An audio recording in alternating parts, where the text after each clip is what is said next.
ಆಕಾಶವಾಣಿ ಮಂಗಳೂರು.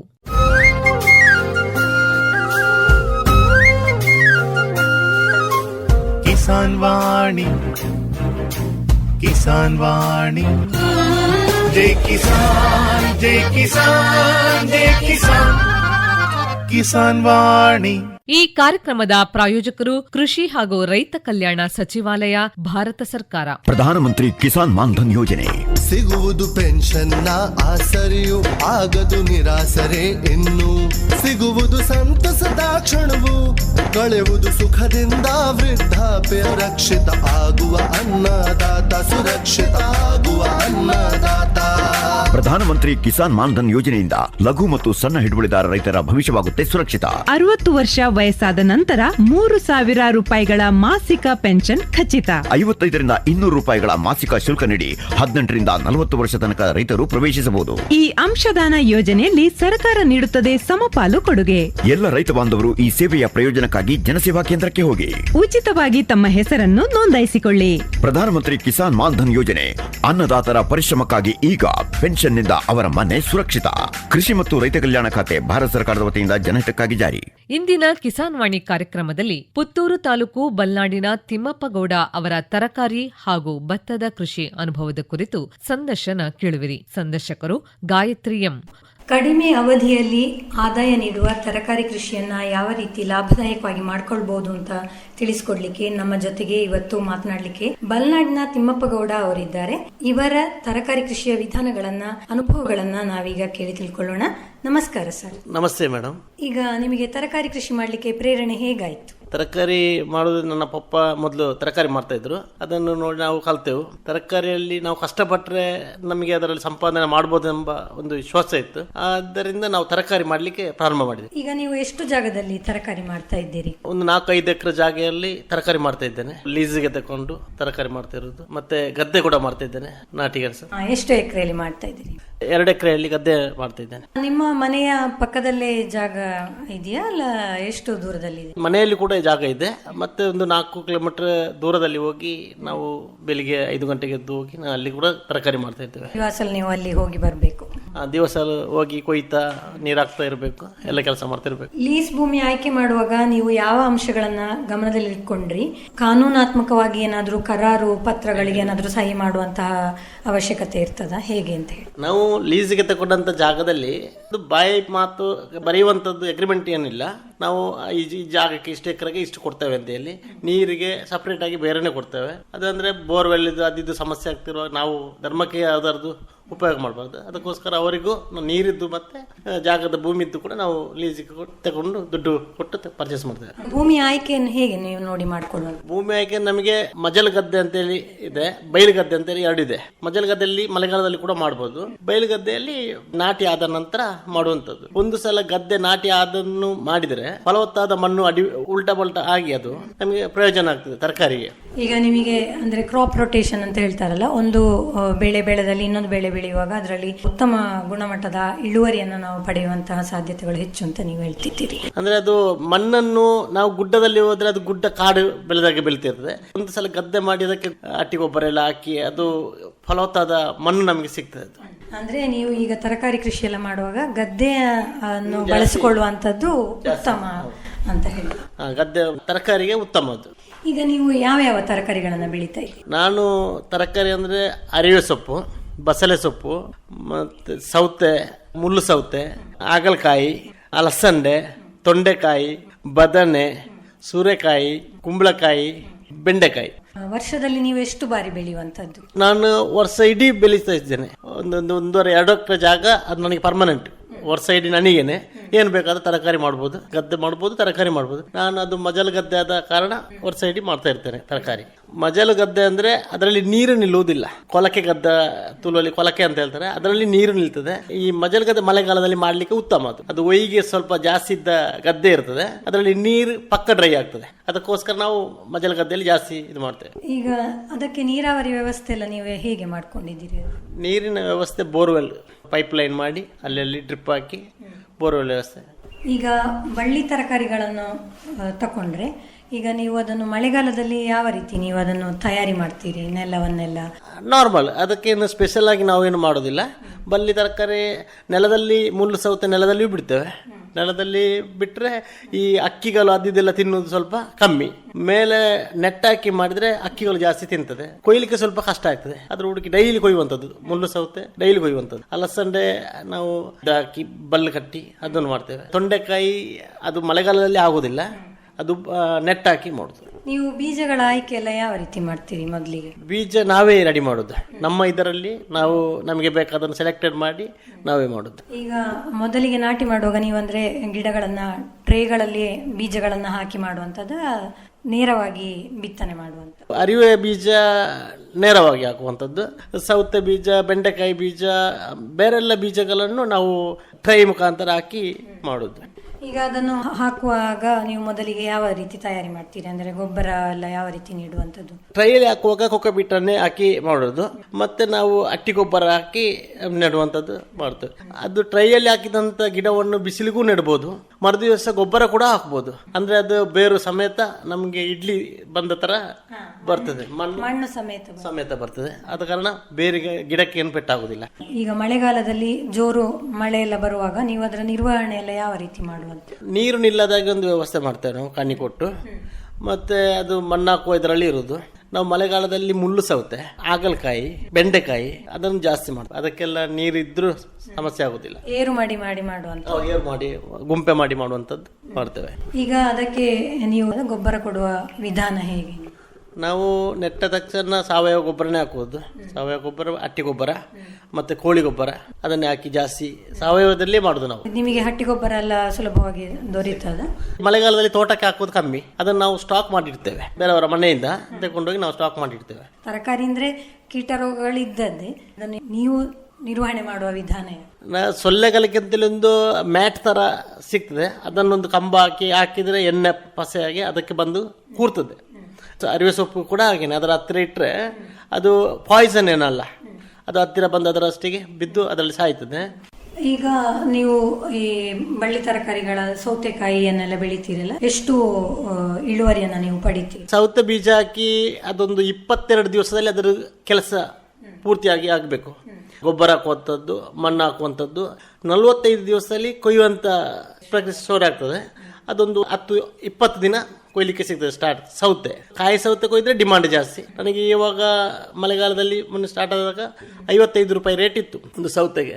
ಒಂದು ಸೌತೆ 7 kg ತನಕ ಬರ್ತದೆ. ಸಾಧಾರಣ ಒಂದು ಇತ್ತೀಚೆಗೆ ನಾನೊಂದು 40 ಕ್ವಿಂಟಲ್ ಕೊಟ್ಟೆ 1 ಎಕರೆ ಜಾಗದಲ್ಲಿ. 55 ರೂಪಾಯಿ ರೇಟ್. ಒಂದು ಸೌತೆಗೆ ಸಾಧಾರಣ ಒಂದು 300 ರೂಪಾಯಿ ಮೇಲೆ ಬೀಳ್ತದೆ. ಸರಿಯಾದ ನಿರ್ವಹಣೆ ಮಾಡಿದ್ರೆ ಉತ್ತಮ ಆದಾಯ ಸಿಗ್ತದೆ. ಮತ್ತೆ ಅರಿವೆ ಸೊಪ್ಪೆಲ್ಲ ನಾವು ಒಂದು 25 ದಿವಸದಲ್ಲಿ ತೆಗೆಯುವಂತ ಪ್ರಕ್ರಿಯೆ ಆಗ್ತದೆ. ನಮಗೆ ಸಾಧಾರಣ ಒಂದು 20-30 ಸೆನ್ಸಲ್ಲಿ ಲಕ್ಷಗಟ್ಟಲೆ ಮಾಡ್ಲಿಕ್ಕೆ ಆಗ್ತದೆ ಅರಿವೆಯಲ್ಲಿ. ಮಾರ್ಕೆಟಿಂಗ್ ಅಷ್ಟುಂಟು. ಬೆಂಡೆಕಾಯಿ ನಾ ಮಾಡುವಂಥದ್ದು 7 ಎಳೆ, ಅದರಲ್ಲಿ 7 ಎಲೆಯಲ್ಲಿ ಬೆಂಡೆಕಾಯಿ ಬರ್ತದೆ. ಅದು ನನ್ನ ಹತ್ರ ಇವಾಗ 1000 ಗಿಡ ಆಲ್ರೆಡಿ ರೆಡಿ ಉಂಟು. ಈಗ ಇದಕ್ಕಿಂತ ಮೊದಲು ಒಂದು 500 ಗಿಡ ಎತ್ತು ಕೊಯ್ತಾ ಇದ್ದೇನೆ. ಡೈಲಿ ಒಂದು 50 kg ಆಗಿ ಡೈಲಿ ಮಾರ್ಕೆಟಿಂಗ್ ಆಗ್ತಾ ಇದ್ದೇನೆ. ಈಗ ಏನು ಊರ ತಳಿಯನ್ನು ಬೆಳೀತಾ ಇರೋದಂತದ ನೀವು?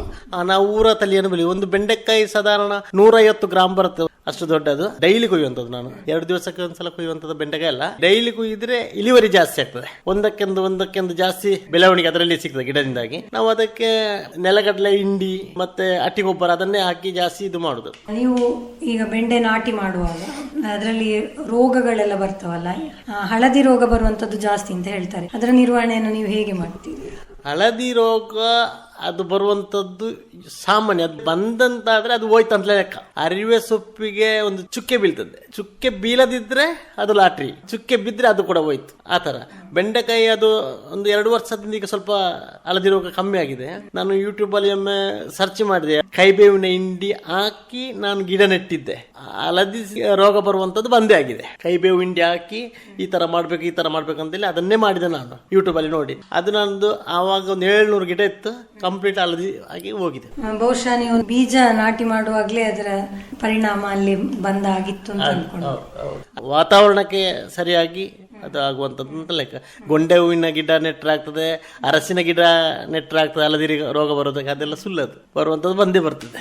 ಈಗ ಬಸಳೆ ನಾಟಿ ಮಾಡಿದ್ದೀರಾ ನೀವು, ಯಾವ ರೀತಿ? ಬಸಳೆ ಗಿಡ ನಾವು ಜೂನ್ ತಿಂಗಳಲ್ಲಿ ನೆಡ್ತೇವೆ. ಜೂನ್ ತಿಂಗಳಲ್ಲಿ ನೆಟ್ಟರೆ ನೆಕ್ಸ್ಟ್ 1 ವರ್ಷ ತನಕ ಬಸಳೆ ಗಿಡ ಹಾಗೇನೆ ಇರ್ತದೆ. ನಾವು 15 ದಿವಸಕ್ಕೊಮ್ಮೆ ಡೈಲಿ ಕೊಯ್ತಾ ಇರ್ತೇವೆ. ನಮಗೆ ಒಳ್ಳೆ ಇಳುವರಿ ಬರ್ತದೆ. ಅದಕ್ಕೂ ನೆಲಕಡಲೆ ಹಿಂಡಿ ಹಾಕದೆ ಯಾವುದು ಮೇಲೆ ಬರೋದಿಲ್ಲ. ನೆಲಕಡಲೆ ಹಿಂಡಿಯನ್ನು ನಾವು ಒಂದು ಡ್ರಮ್ಮಲ್ಲಿ ಹಾಕಿ ಅದಕ್ಕೆ ಸೆಗಣಿ ಹಾಕಿ ಒಂದು ವಾರ ಇಟ್ಟು ಅದು ಕೊಳೆತ ನಂತರ ಅದನ್ನು ಹಾಕುವಂಥ ವಿಧಾನ. ಈಗ ಬಸಳೆಯನ್ನೆಲ್ಲ ನಾಟಿ ಮಾಡುವ ನೀವು ಬೀಜದಿಂದ ಮಾಡುವಂಥದ್ದು ಅಲ್ಲ ಬಳ್ಳಿಗಳನ್ನು ಉಪಯೋಗಿಸುವಂಥ? ಬಸಳೆಯನ್ನು ಬೀಜ ಹಾಕ್ಲಿಕ್ಕೆ ಆಗೋದಿಲ್ಲ, ಬರ್ತದೆ. ನಾವು ಬಳ್ಳಿಯಲ್ಲಿ ನೆಟ್ಟು ಮಾಡುದು. ಅದು ಎಷ್ಟು 1 ವರ್ಷ ಅಲ್ಲದೆ ಅದಕ್ಕೆ ಜಾಸ್ತಿ ಆಗೋದೇ ಇಲ್ಲ. ಬಸಳೆ ಒಂದು ಗಿಡ ನೆಟ್ಟಂಥದ್ದು 1 ವರ್ಷದಲ್ಲಿ ಅದು ಕೊಳೆತು ಹೋಗ್ತದೆ. ನೀವು ಪುನಃ ನಾಟಿ ಮಾಡುವಂಥದ್ದು. ಈಗ ನಾಟಿ ಎಲ್ಲ ಮಾಡುವಾಗ ನೀವು ಯಾವ ರೀತಿ ಅಂದರೆ ಸುಡುಮಣ್ಣು ಉಪಯೋಗಿಸುವಂಥದ್ದೇನ ಕ್ರಮಗಳಿದೆಯಾ? ಬಸಳೆಗೆ ಸುಡುಮಣ್ಣು ಅಂತಲ್ಲ, ಬೂದಿ ನಾವು ಮನೆಯಲ್ಲಿ ಅದನ್ನು ಉರಿಸಿ ಬೂದಿಯೊಂದು ಹಾಕ್ತೇವೆ, ಅದನ್ನು ಹಾಕಿ ನೆಡ್ತೇವೆ. ಅಂದ್ರೆ ಈಗ ಬಸಳೆಯಲ್ಲಿ ಒಳಗೆ ಹುಳಗಳ ಚುಕ್ಕೆ ರೋಗ ಬರುವಂತದ್ದು, ಅದಕ್ಕೆ ಎಲ್ಲ ಏನ್ ಮಾಡ್ತೀರಿ? ಈ ಸಲ ಎಲ್ಲಿ ಕೂಡ ಇಲ್ಲ ಚುಕ್ಕೆ ರೋಗ. ಹೋದ ಸಲ ಬಸಳೆಗೆ ಫುಲ್ ಚುಕ್ಕೆ ರೋಗ ಬಂದಾಗ ಯಾರಿಗೂ ಬೇಡ ಇತ್ತು. ಬಸಳೆ ಇದು ಮಾರ್ಕೆಟಿಂಗ್ ಕೂಡ ಇರಲಿಲ್ಲ. ಈ ಸಲ ಮಾರ್ಕೆಟ್ಗೆ ಒಳ್ಳೆ 60 ರೂಪಾಯಿ 70 ರೂಪಾಯಿ ತನಕ 100 ರೂಪಾಯಿಗೆ ಒಂದು ಕಟ್ಟು 1 kg ಮಾರ್ತಾ ಇದ್ರು. ಒಳ್ಳೆ ಇಳುವರಿ ಉಂಟು ಈ ಸಲ. ವಾರಕ್ಕೊಮ್ಮೆ ಕೊಡುವಂತದ್ದು ಬಸಳೆ ಅಲ್ಲ ದಿನಾಲು? ನಮ್ಮ ಹತ್ರ ಸ್ವಲ್ಪ ಇರೋದಲ್ಲ, ಜಾಸ್ತಿ ಇದ್ದ ಕಾರಣ ನಾವು ಡೈಲಿ ಕೊಯ್ಯುವಂಥದ್ದು. ನೀವು ವಾರಕ್ಕೊಮ್ಮೆ ಕೊಡುವಂತದ್ದು ಬಸಳೆ ಅಲ್ಲ ದಿನಾಲು? ಡೈಲಿ ಒಂದು 50 kg ಕಟ್ಟ ಅಂತ ಹೇಳೋದು ನಾವು, 50 kg. ಬೆಂಡೆಕಾಯಿ ಆದ್ರೆ ಸಾಧಾರಣ ಒಂದು 60-70 kg ತನಕ ಡೈಲಿ ಕೊಯ್ತಾ ಇರ್ತೇವೆ. ಡೈಲಿ ಅದು 1000 ಗಿಡ ಇದ್ರೆ 1 ಕ್ವಿಂಟಲ್ಗಿಂತ ಮೇಲೆ. ಈಗ ನೀವು ಅದು ಬದನೆಕಾಯಿಯನ್ನ ಬೆಳೆ ಮಾಡ್ತೀರಲ್ಲ, ಯಾವ ತಳಿಯನ್ನು ಮಾಡ್ತೀರಿ? ಮಲೆನಾಡು ಬದನೆ ಅಂತೇಳಿ ಫೇಮಸ್ ಆಗಿದೆ. ಅದು ಸಾಧಾರಣ ಒಂದು 2 kg ತನಕ ಆ ಬದನೆ ಬರ್ತದೆ. ಅದು ಸಾಧಾರಣ ಒಂದು 80 ರೂಪಾಯಿ ಸ್ಟಾರ್ಟಿಂಗ್ ಅಲ್ಲಿ ನಮಗೆ ರೇಟ್ ಇರ್ತದೆ ಒಂದು ಬದನೆಗೆ. ಅದು ನೋಡ್ಲಿಕ್ಕೂ ಚಂದ, ಅಷ್ಟು ನಾವೇ ಬೀಜ ಮಾಡಿ ನಾವೇ ಇದು ಮಾಡೋದು. ತಾಲಿ ಬದನೆ ಕಲರ್ ಗ್ರೀನ್, ಅದು ಸೈಜ್ ಮಾತ್ರ ತೆಂಗಿನಕಾಯಿ ತರ ದೊಡ್ಡದು ಬರ್ತದೆ. ಅದು ಅದರ ಮೂಲ ನೀವೇ ಮಾಡ್ಕೊಂಡದಂತದ್ದ? ಮೂಲ ಮಲೆನಾಡಿನಲ್ಲೇ ಸ್ಟಾರ್ಟ್ ಆದ್ದು, ಮಲೆನಾಡು ಅಂತಲೇ ಅದಕ್ಕೆ ಹೆಸರುಂಟು. ಪೇಪರಲ್ಲಿ ಅದರಲ್ಲೆಲ್ಲ ಬರ್ತದೆ. ಅದು ಯಾವ ರೀತಿ ಅಂದ್ರೆ ನೀವು ಬೀಜದಿಂದ ಗಿಡ ಮಾಡುವಂತ ವಿಧಾನ ಎಲ್ಲ ಯಾವ ರೀತಿ? ನಾವು ಅದಕ್ಕಂತಲೇ ದೊಡ್ಡ ಬುಡದಲ್ಲಿ ಒಂದು ಬದನೆ ಇಡುವಂಥದ್ದು ಉಂಟು. ಅದು ಹಣ್ಣು ಆದಾಗ ಅದನ್ನು ಬೀಜ ತೆಗೆದು ನಾವು ಅದು ಒಣಗಿಸಿಟ್ಟು ಮಳೆಗಾಲದಲ್ಲಿ ಬೀಜ ಹಾಕಿ ಮಾಡುವಂಥದ್ದು. ಅದರ ನಾಟಿ ಎಲ್ಲ ಯಾವ ರೀತಿ ಮಾಡುವಂಥದ್ದು? ಬದನೆ ಇವಾಗ ನೆಟ್ಟು ಒಂದು 2 ತಿಂಗಳಾದರೂ ಆಗಬೇಕು ಬದನೆಗೆ, ಮತ್ತೆ ಅದರ ನಮಗೆ ಕೊಯ್ಲಿಕ್ಕೆ ಸಿಗುವಂಥದ್ದು. 4ನೇ ಸಿಗ್ತದೆ ಅಂತೇಳಿ ನೆಟ್ಟರೆ ಆಗೋದಿಲ್ಲ ಬದನೆ. ಬಸಳೆ ಕೂಡ 1 ತಿಂಗಳು ದಾಟಬೇಕು. ಅರಿವೆ ಸೊಪ್ಪು 25 ದಿವಸದಲ್ಲಿ ಆಗ್ತದೆ. ಬೆಂಡೆಕಾಯಿ 45 ದಿವಸದಲ್ಲಿ ಆಗ್ತದೆ. ಸೌತೆಕಾಯಿ ಕೂಡ ಹಾಗೆ 45 ದಿವಸದಲ್ಲಿ ಸೌತೆಕಾಯಿ ಕೊಯ್ಲಿಕ್ಕೆ ಆಗ್ತದೆ. ಸೂರೆಕಾಯಿ 1.5 ತಿಂಗಳಲ್ಲಿ, ಆದರೆ ಅದು ನೀರಿರುವ ತನಕ ಸೂರೆಕಾಯಿ ಆಗ್ತಾ ಇರ್ತದೆ. ಕುಂಬಳಕಾಯಿ ಕೂಡ ಹಾಗೇನೆ. ಈಗ ನೀವು ಅದಕ್ಕೆ ಮಾರುಕಟ್ಟೆ ಎಲ್ಲ ಯಾವ ರೀತಿ ಮಾಡುವಂಥದ್ದು? ನಮಗೆ ಮಾರುಕಟ್ಟೆ ಅಂದರೆ ನಾವು ಮಾರ್ಕೆಟ್ ನಮ್ಮಲ್ಲಿಗೆ ಬರ್ತಾರೆ, ಪೆರ್ಲಾದಿಂದ ಬರ್ತಾರೆ, ಸುಬ್ರಹ್ಮಣ್ಯದಿಂದ ಅವರಾಗೆ ಬರ್ತಾರೆ, ಫೋನ್ ಮಾಡಿ ಬರ್ತಾರೆ.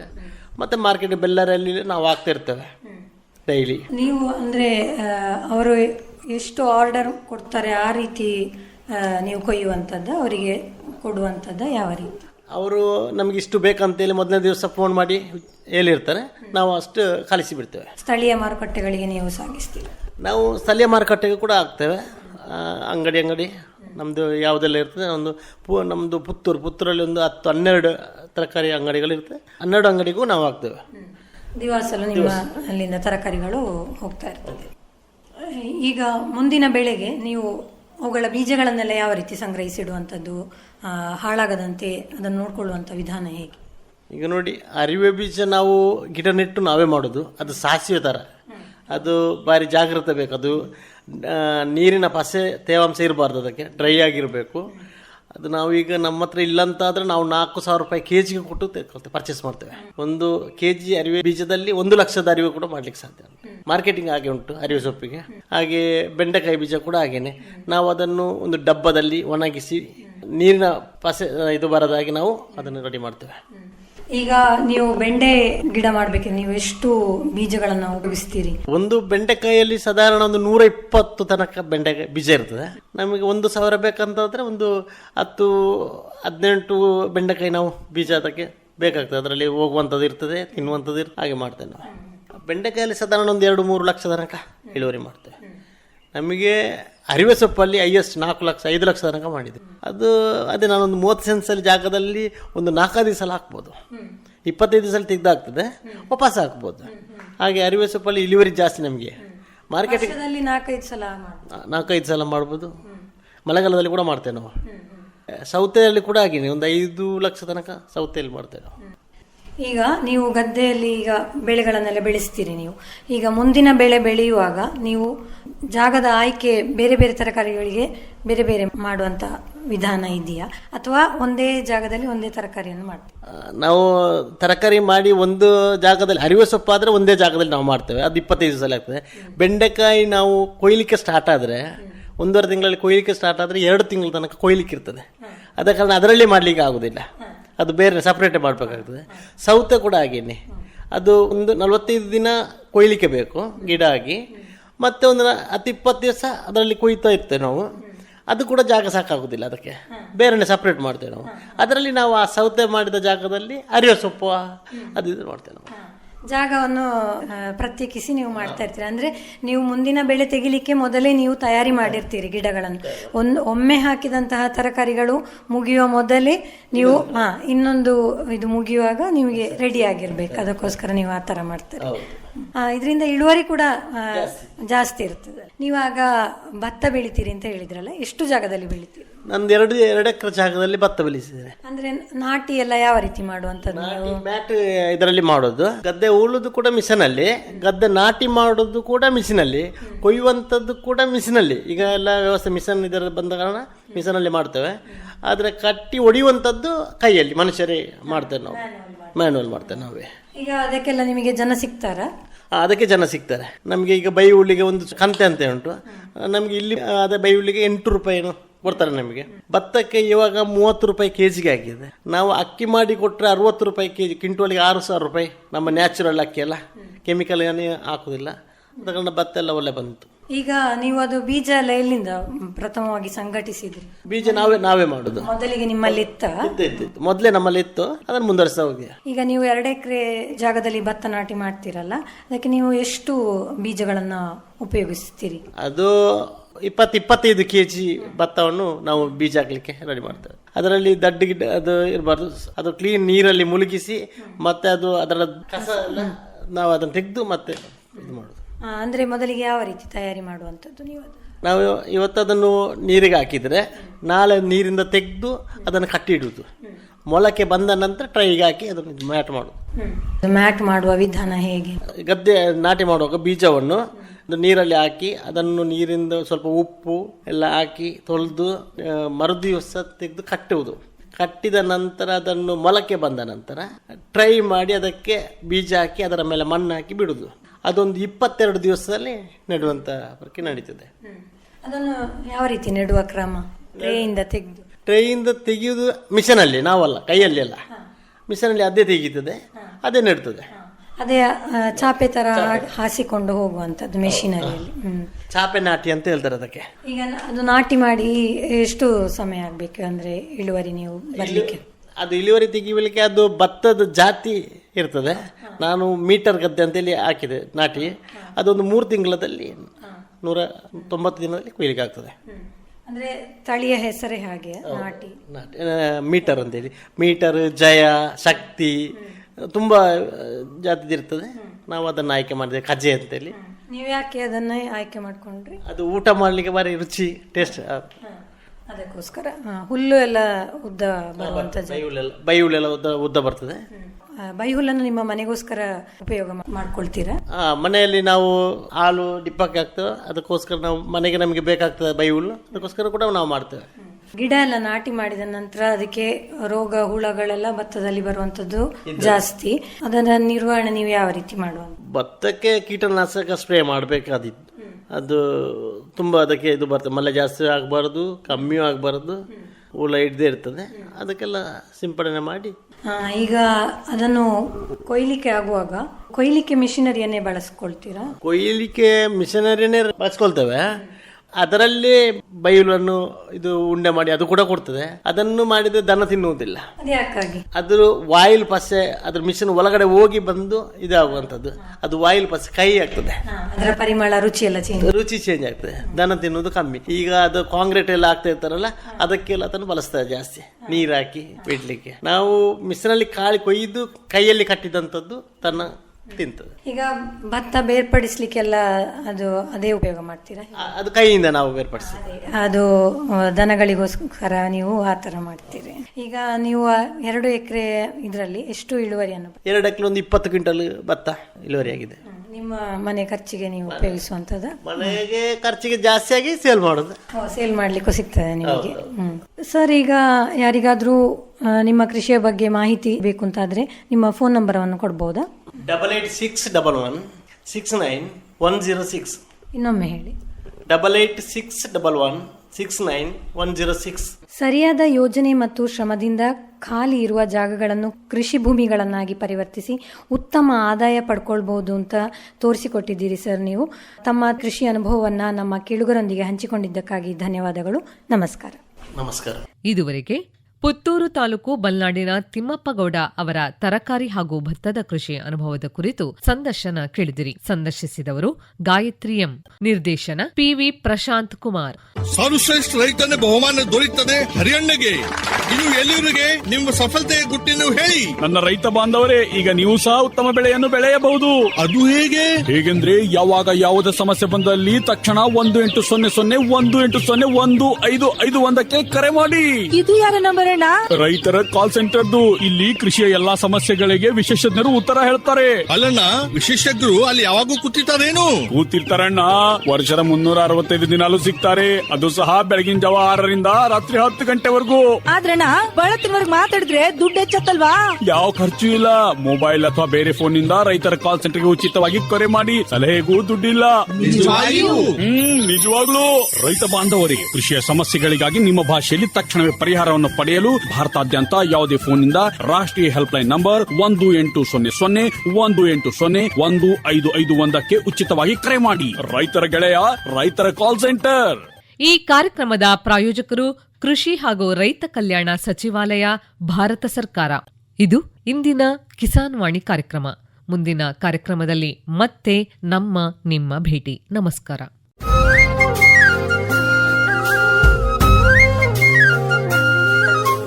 ಕಿಸಾನ್ ವಾಣಿ, ಕಿಸಾನ್ ವಾಣಿ, ಜೈ ಕಿಸಾನ್, ಜೈ ಕಿಸಾನ್, ಜೈ ಕಿಸಾನ್, ಕಿಸಾನ್ ವಾಣಿ.